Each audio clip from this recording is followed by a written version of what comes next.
เคยรู้สึกไหมคะว่าคุณไม่ได้เป็นแบบเดิมอีกต่อไปแล้วบางอย่างในตัวคุณมันเปลี่ยนไปเงียบๆโดยที่คุณยังอธิบายไม่ได้ด้วยซ้ำว่าเกิดอะไรขึ้นอยู่ดีๆก็จับพลังอะไรบางอย่างได้ทั้งที่ไม่มีใครพูดอะไรเลยคุณเริ่มรู้สึกว่าใครกำลังฝืนยิ้มแค่มองตาใครบางคนก็รู้สึกได้ว่าเขากำลังร้องไห้ข้างในคุณเริ่มหงุดหงิดกับการพูดโกหกรู้สึกขัดกับพลังงานบางคนทั้งที่ไม่ได้ทะเลาะกันคุณเดินเข้าไปในบางที่แล้วรู้สึกไม่สบายโดยไม่มีเหตุผลอยู่ใกล้บางคนแล้วจู่ๆก็เหนื่อยหมดแรงหรือแค่อ่านข้อความของใครบางคนก็รู้สึกเหมือนใจเขากำลังทุกข์ทรมานทั้งที่อีกฝ่ายยังยิ้มยังพูดดียังดูปกติแต่เรากลับรับรู้บางอย่างได้ที่ลึกกว่านั้นเหมือนตาเรายังมองอยู่แต่ใจของเรามันเห็นไปก่อนแล้วและถ้าคุณนะคะเคยสงสัยว่าทำไมช่วงนี้คุณถึงไวกับพลังงานบางอย่างจับความรู้สึกคนอื่นได้เร็วขึ้นสะเทือนใจง่ายขึ้นทั้งที่ก็ไม่ได้อ่อนไหวแบบนี้มาก่อนคุณไม่ต้องแปลกใจไปนะคะคุณไม่ได้คิดไปเองค่ะเพราะคุณไม่ได้แค่ใช้ตาอีกต่อไปแล้วคุณกำลังรับรู้บางสิ่งที่มองไม่เห็นแต่คุณ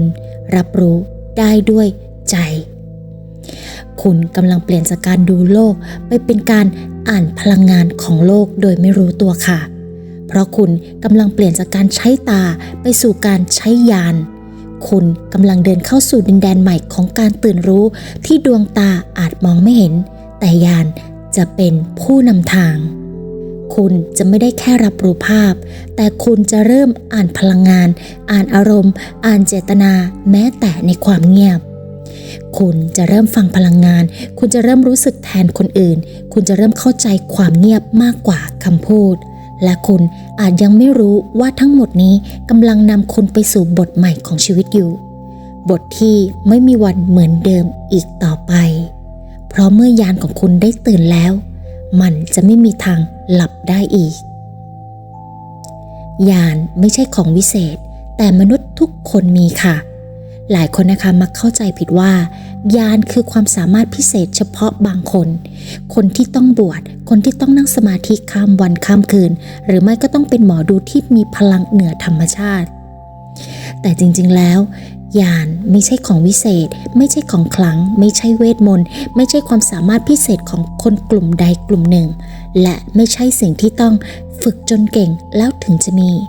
เพราะมันคือของที่เราเคยมีอยู่แล้วแต่เราแค่ลืมวิธีใช้งานไปเท่านั้นเองญาณคืออะไรญาณคือการรู้โดยไม่ต้องมีข้อมูลค่ะมันจะเป็นการรู้จากภายในโดยไม่ต้องเห็นไม่ต้องฟังไม่ต้องคิดให้ซับซ้อน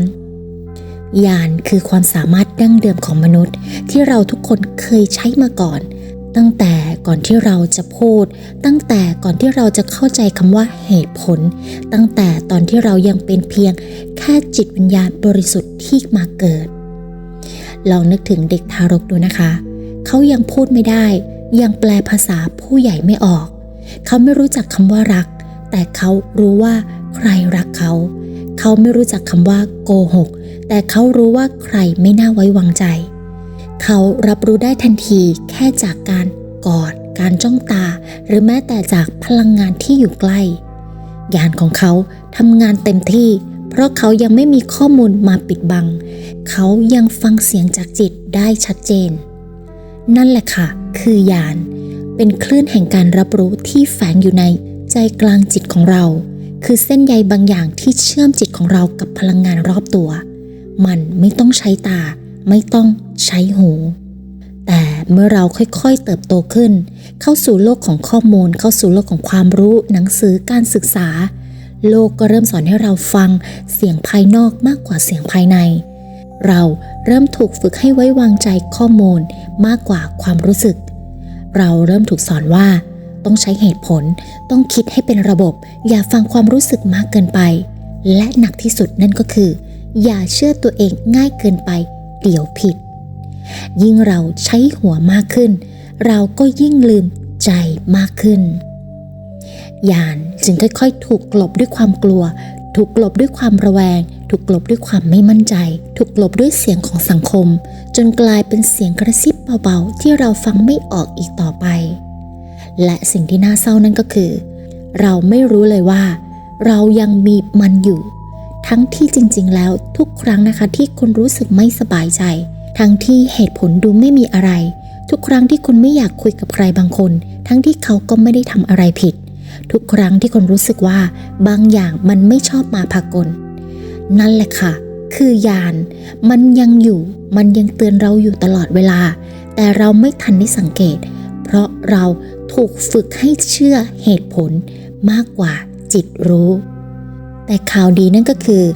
คุณไม่ต้องไปหาใครให้เปิดยานให้คุณไม่ต้องจ่ายเงินเพื่อซื้อพลังวิเศษ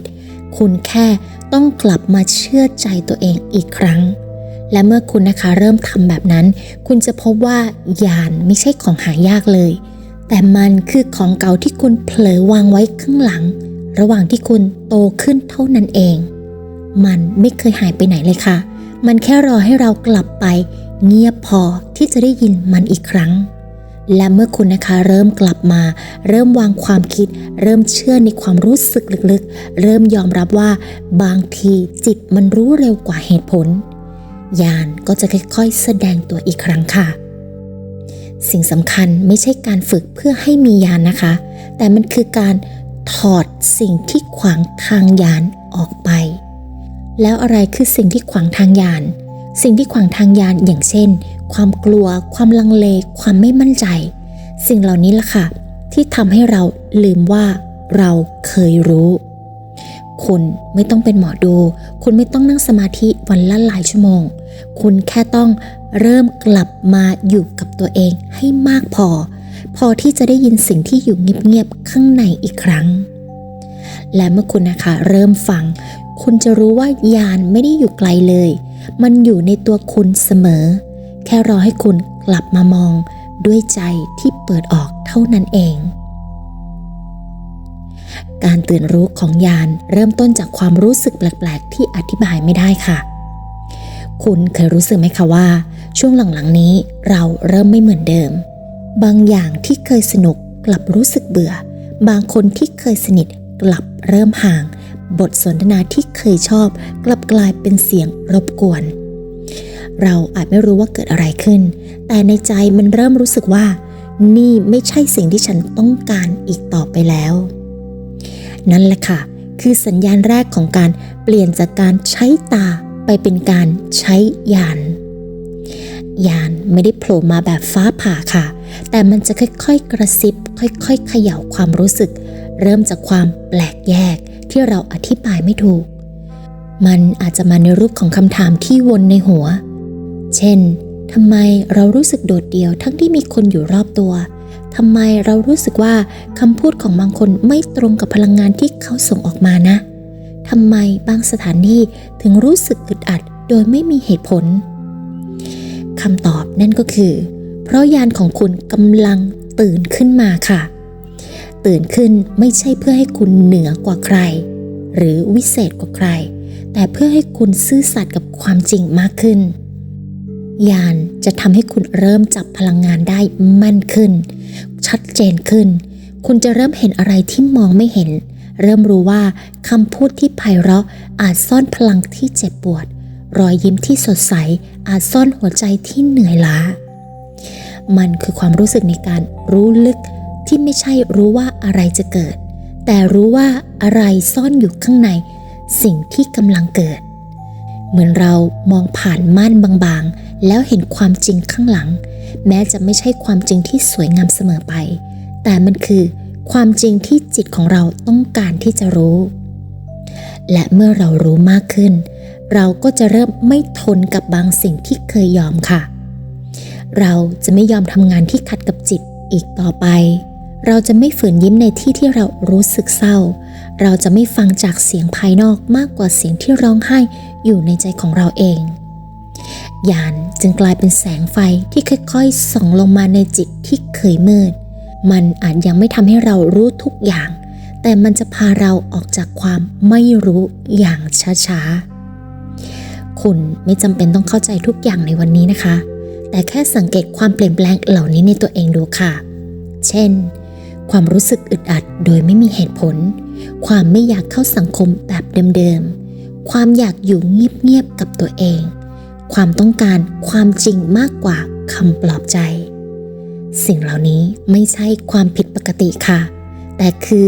การปรับคลื่นพลังงานเพื่อให้คุณเชื่อมกับยานของตัวเองได้ชัดขึ้นอย่าตีความว่าคุณกำลังเปลี่ยนไปเป็นคนแปลกให้มองว่า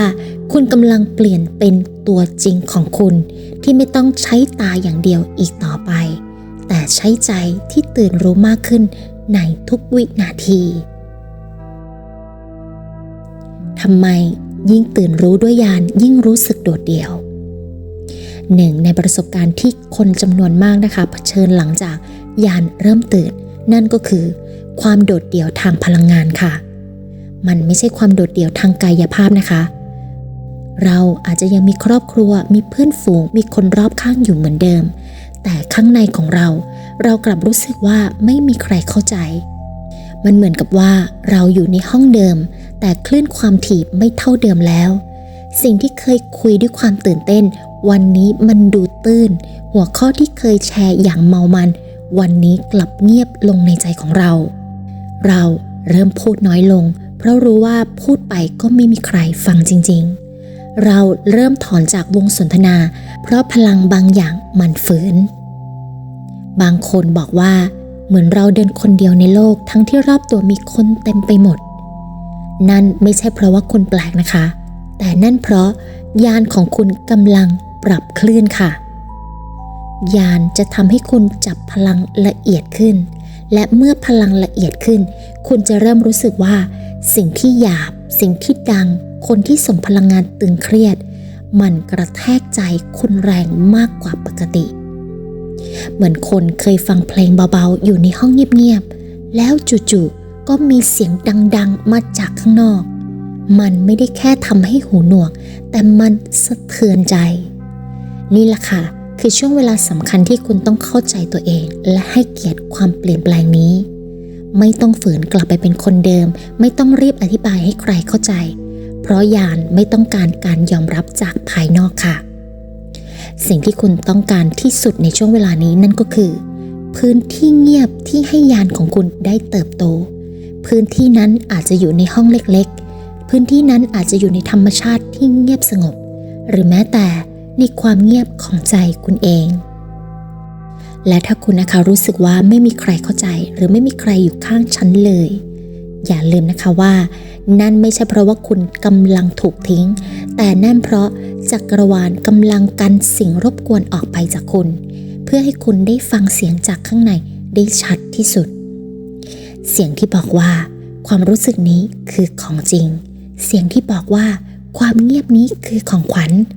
และคุณกำลังเชื่อมกับตัวเองมากกว่าที่เคยการเดินทางด้วยญาณจึงเริ่มต้นจากความเงียบค่ะและมันจะค่อยๆกลายเป็นพลังที่แข็งแกร่งจากภายในพลังที่ไม่ต้องมีใครเข้าใจแต่มีเสียงที่ส่องจากหัวใจเป็นเข็มทิศแทนคำพูดทำไมญาณถึงทำงานตอนที่ชีวิตพังคุณเคยเป็นไหมคะตอนที่ทุกอย่างพังตอนที่ไม่มีคำตอบเหลืออยู่เลยแต่กลับมีบางอย่างภายในที่เหมือนกระซิบขึ้นมาเบาๆว่าไม่เป็นไรนะเดี๋ยวมันจะผ่านไปตอนนั้นเราไม่ได้คิดไม่ได้วิเคราะห์ไม่ได้ถามใครแต่เรากลับรู้อะไรบางอย่างอย่างลึกซึ้งแม้จะอธิบายเป็นคำพูดไม่ได้และนั่นแหละค่ะคือญาณจะเริ่มทำงานชัดเจนมากในวันที่สมองล้มเหลวหัวใจร้องไห้และชีวิตเงียบลงเพราะญาณไม่ได้ทำงานผ่านเสียงรบกวนมันไม่ได้แข่งกับความคิดไม่แย่งกับคำพูดของคนรอบข้างไม่พยายามชนะข้อมูลในอินเทอร์เน็ตมันจะรอเงียบๆจนวันที่คุณหมดแรงที่จะฟังเสียงอื่นจนวันที่คุณไม่มีอะไรให้ยึดจนวันที่คุณกล้าปล่อยแผนชีวิตที่เคยวางไว้ญาณจะเริ่มกระซิบเบาๆเหมือนสัญญาณจากจักรวาลที่ส่งตรงถึงใจคุณบางคนเริ่มได้ยินญาณครั้งแรกตอนที่นั่งร้องไห้ในห้องน้ำคนเดียว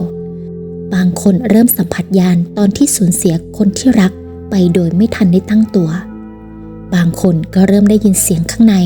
วันที่ต้องเลือกสิ่งที่หัวใจสั่งแต่ทุกคนรอบข้างบอกว่าอย่าไปชีวิตที่พังไม่ได้แปลว่าคุณแพ้นะคะแต่มันอาจแปลว่าจักรวาลกำลังปิดเสียงรบกวนทั้งหมดเพื่อให้คุณได้ยินเสียงที่แท้จริงที่อยู่ในตัวคุณมานานแล้วและถ้าวันนี้นะคะคุณกำลังรู้สึกว่าฉันไม่เหลืออะไรเลยจงรู้ไว้เถอะนะคะว่าคุณเหลือสิ่งสำคัญที่สุดแล้วนั่นก็คือญาณและการเชื่อมต่อกับจักรวาลที่กำลังรอคุณเงียบๆมาตลอดญาณไม่ใช่ของที่ต้องใช้แต่มันคือพลังที่ต้องปล่อยให้ไหลผ่านค่ะมันไม่ใช่เครื่องมือไม่ใช่ความสามารถที่คุณต้องคอยพยายามควบคุมหรือว่าโชว์ให้ใครเห็นแต่มันเหมือนสายลมบางๆที่ยิ่งคุณไล่จับมันยิ่งหลุดแต่ถ้าคุณยิ่งนิ่งคุณจะเริ่มรู้สึกถึงมันได้ชัดเจนเหลือเกินหลายคนนะคะเข้าใจผิดว่าญาณจะต้องถูกกระตุ้นด้วยความพยายามสูงสุดต้องตั้งใจมากๆต้องไปเข้าคอร์สต้องนั่งสมาธิวันละ4 ชั่วโมงต้องกินคลีนต้องห้ามหลุดอารมณ์ความเข้าใจแบบนี้ยิ่งทำให้ญาณถูกบีบค่ะเพราะพลังญาณเป็นพลังละเอียดคล้ายสายน้ำยิ่งพยายามบีบมันยิ่งไหลไม่ออกแต่ถ้าแค่เปิดทางให้มันไหลมันจะพาความรู้จะพาความเข้าใจแล้วก็แสงบางอย่างวิ่งผ่านใจของคุณอย่างนุ่มนวลบางครั้งนะคะคุณอาจจะรู้คำตอบตั้งแต่ยังไม่ถามบางทีคุณแค่นั่งนิ่งๆแล้วน้ำตาก็ไหลเพราะบางอย่างในใจคุณมันพูดกับคุณโดยไม่ต้องใช้เสียงนี่ไม่ใช่เพราะว่าคุณเก่งขึ้นนะคะแต่มันเป็นเพราะคุณเริ่มเชื่อในญาณตัวเองมากขึ้นการใช้ญาณอย่างแท้จริงไม่ได้หมายถึงต้องมองเห็นสิ่งลี้ลับไม่ได้หมายถึงต้องฟังเสียงเทวดาแต่มันหมายถึงคุณกำลังใช้ชีวิตด้วยใจที่เชื่อมกับความจริงบางอย่างความจริงที่ละเอียดกว่าเหตุผลและอยู่ลึกกว่าความคิดและคุณไม่จำเป็นต้องบอกใครเลยค่ะว่าคุณใช้ญาณเพราะสิ่งที่เปลี่ยนไปมันจะสัมผัสได้จากพลังของคุณคำพูดของคุณจะลึกขึ้นความนิ่งของคุณจะเยียวยาคนรอบข้างสายตาของคุณจะพูดแทนใจญาณไม่ใช่ของที่ต้องโชว์ญาณไม่ใช่สิ่งที่ต้องรีบเก่งแต่คือสิ่งที่คุณต้องไว้วางใจว่าเมื่อคุณหยุดพยายามมันจะเริ่มทำงานอย่างเป็นธรรมชาติในวันที่ทุกอย่างดูพังในวันที่โลกภายนอกไม่เหลือคำปลอบใจให้คุณมันอาจฟังดูโหดร้ายแต่มันคือช่วงเวลาที่จิตของคุณบริสุทธิ์ที่สุดเพราะอะไรเพราะคุณไม่ได้ปั้นหน้าหรือว่าฝืนใส่หน้ากากอีกต่อไปแล้วคุณไม่ได้แกล้งเข้มแข็งเพื่อให้ใครยอมรับคุณไม่ได้ดื้อดึงที่จะทำตามแผนชีวิตเดิมที่มันไม่เวิร์กแล้วคุณจะยอมจำนนคุณจะยอมรับความจริงคุณจะกล้าที่จะอยู่กับความเงียบและก็ความกลัวและในภาวะไร้ทางแบบนี้นั่นเองค่ะเสียงของญาณจะเริ่มชัดขึ้นญาณมันไม่ใช่ของวิเศษที่อยู่บนฟ้าไม่ใช่พลังเหนือธรรมชาติแต่มันคือการกลับไปฟังเสียงธรรมชาติของหัวใจเราเองเสียงที่เรามักไม่เคยฟังเพราะเราเอาแต่ฟังเสียงคนอื่นเสียงเหตุผลเสียงความคาดหวังเสียงของโลกภายนอกที่บอกเราว่าเราควรเป็นใครควรทำอะไรญาณไม่ได้หายไปไหนค่ะมันอยู่ตรงนั้นมาตลอดแค่คุณจะต้องเงียบพอที่จะได้ยินมันและในวันที่คุณนะคะเริ่มเชื่อเสียงภายในแม้ทุกคนจะต้านแม้บางคนจะค้านแม้โลกจะไม่เข้าใจแม้ไม่มีหลักฐานมายืนยันว่าทางนี้ถูกแต่คุณจะรู้สึกว่ามันใช่และนั่นคือการเริ่มเดินด้วยญาณไม่ใช่แค่ตาคุณจะเริ่มมองคนออกโดยไม่ต้องมีหลักฐานคุณจะเริ่มเลือกสิ่งที่ใช่โดยไม่ต้องถามใครคุณจะเริ่มวางใจในทางที่ไม่มีใครเดินมาก่อนและมันจะพาคุณไปไกลกว่าที่คุณคิดว่าตัวเองจะไปได้เพราะญาณไม่ใช่ของคนพิเศษแต่เป็นของมนุษย์ทุกคนที่กล้ากลับมารู้จักตัวเองใหม่ญาณจะพาไปรู้สิ่งที่คุณไม่อยากรู้เพื่อให้คุณรู้จักตัวเองมากขึ้น คนส่วนใหญ่เข้าใจว่ายานจะพาเราไปรู้แต่สิ่งดีๆรู้ทางออกรู้ความหวังรู้ว่าคนไหนจริงใจคนไหนไม่จริงใจแต่ในความเป็นจริงยานจะพาเราไปรู้ก่อนทุกอย่างทั้งสิ่งที่เราอยากรู้และสิ่งที่เราไม่อยากแตะเลยเพราะยานไม่ทำงานเพื่อปลอบใจเราแต่มันจะทำงานเพื่อเปิดตาเราค่ะ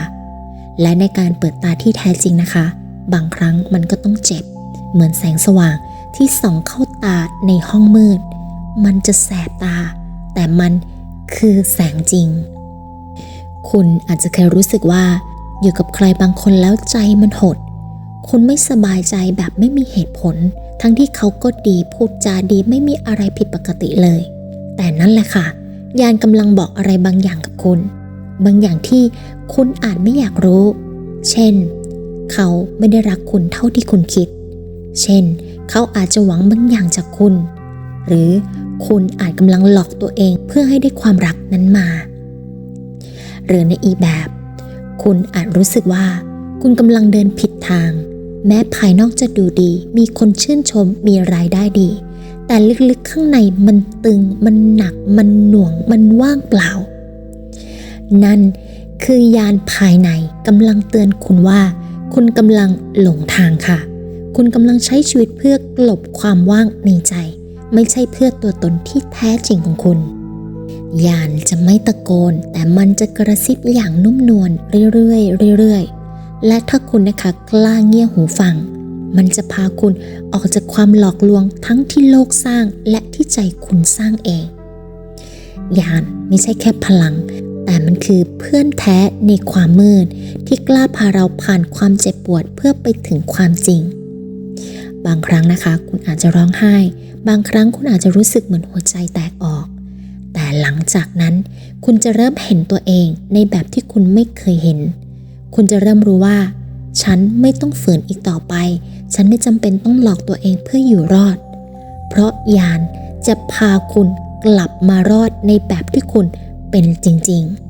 ๆเมื่อคุณอยู่กับยานของตัวเองคุณจะเริ่มมองเห็นผู้อื่นอย่างมีเมตตาค่ะหลังจากที่คุณนะคะเริ่มฟังเสียงยานของตัวเองเริ่มยอมรับความจริงที่บางทีก็เจ็บเริ่มกล้าที่จะไม่หลอกตัวเองอีกต่อไปสิ่งที่เปลี่ยนตามมาอย่างแผ่วเบาแต่ทรงพลังที่สุดนั่นก็คือหัวใจของคุณจะนุ่มขึ้นอ่อนโยนขึ้นคุณจะไม่ตัดสินคนง่ายเหมือนเดิมอีกแล้วเพราะคุณรู้ว่าเบื้องหลังของแต่ละคนมันเต็มไปด้วยเรื่องที่เขาไม่พูดบางคนอาจจะร้ายเพราะเขาเคยโดนทำร้ายบางคนอาจจะเย็นชาเพราะเขาไม่เคยถูกรักอย่างแท้จริงบางคนอาจจะพูดโกหกเพราะเขาเองก็กลัวว่าจะไม่มีใครเชื่อในตัวเขาเลยเมื่อคุณนะคะใช้ยานของตัวเองจนผ่านความเจ็บมาแล้วคุณจะรู้ว่าไม่มีใครอยากเลวไม่มีใครอยากทำลายแค่เขาเองก็ยังมองไม่เห็นตัวเองและที่เจ็บปวดที่สุดนั่นก็คือเขาไม่รู้ว่าเขากำลังหลงทางคุณจะเริ่มเข้าใจว่าการใช้ยานไม่ใช่แค่เพื่อรู้ความลับของคนอื่นแต่เพื่อมองเห็นความจริงที่ซ่อนอยู่หลังคำพูดเพื่อเข้าใจไม่ใช่เพื่อเอาชนะเพื่อให้อภัยไม่ใช่เพื่อเหนือกว่าและเมื่อคุณใช้ยานคุณจะไม่จำเป็นต้องพูดเยอะเลยค่ะแค่รู้และก็วางไม่ต้องไปสู้ไม่ต้องไปดึงคุณจะอยู่กับคนได้โดยไม่ต้องบังคับให้เขาเป็นแบบที่คุณต้องการคุณจะอยู่กับความเปลี่ยนแปลงได้โดยไม่ต้านไม่กลัวเพราะคุณเชื่อว่ายานจะนำทางวันหนึ่งคุณจะหันกลับมาดูตัวเองในกระจกแล้วน้ำตาจะไหลไม่ใช่เพราะว่าคุณเศร้านะคะแต่เพราะคุณเห็นตัวเองอย่างแท้จริงและคุณจะบอกกับตัวเองเบาๆว่าฉันรักเธอนะขอบคุณที่ไม่ยอมแพ้ตอนนี้คุณอาจจะยังเดินอยู่กลางทางแต่เชื่อเถอะค่ะหากคุณเริ่มฟังยานภายในบ่อยขึ้นคุณจะพบว่าชีวิตไม่ต้องเร่งไม่ต้องแข่งขันไม่ต้องพยายามทำให้ใครเข้าใจอีกต่อไปคุณจะรู้ว่าการตื่นรู้จริงๆไม่ใช่การรู้มากขึ้นแต่คือการกลับมาเชื่อในตัวเองอย่างสงบที่สุดถ้าหัวใจของคุณนะคะกำลังตอบสนองอะไรบางอย่างอยู่ตอนนี้บางทีคุณอาจพร้อมแล้วที่จะใช้ยาน แทนตาต่อไปนี้นะคะเป็นวิธีที่ The Key นำมาแนะนำให้คุณในการฝึกใช้ญาณให้ชัดขึ้น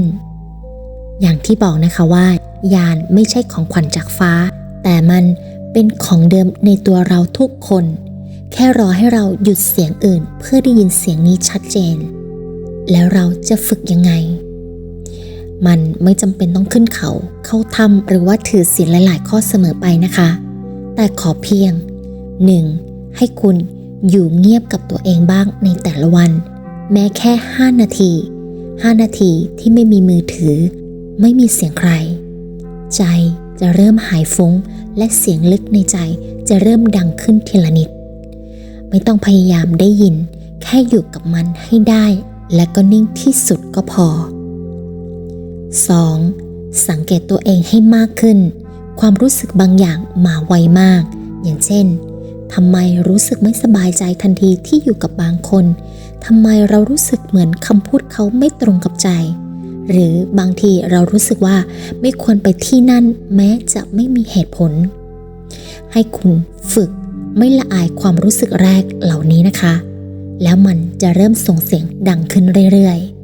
ๆ 3. หยุดถามคนอื่นแล้วฝึกถามตัวเองเวลาอยากรู้เรื่องอะไร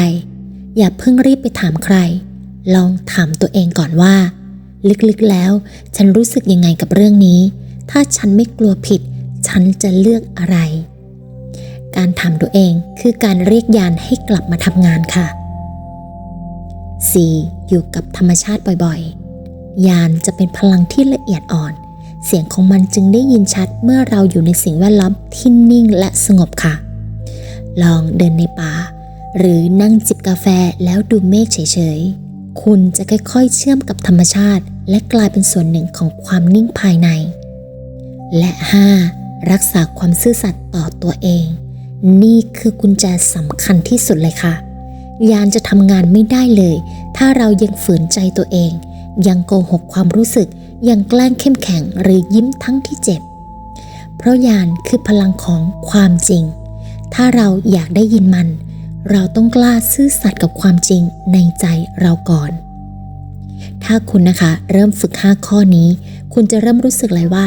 ญาณมันอยู่ใกล้กว่าที่คิดไม่ต้องแสวงหาไม่ต้องภาวนาให้พิเศษแค่อยู่กับตัวเองอย่างซื่อสัตย์ก็พอ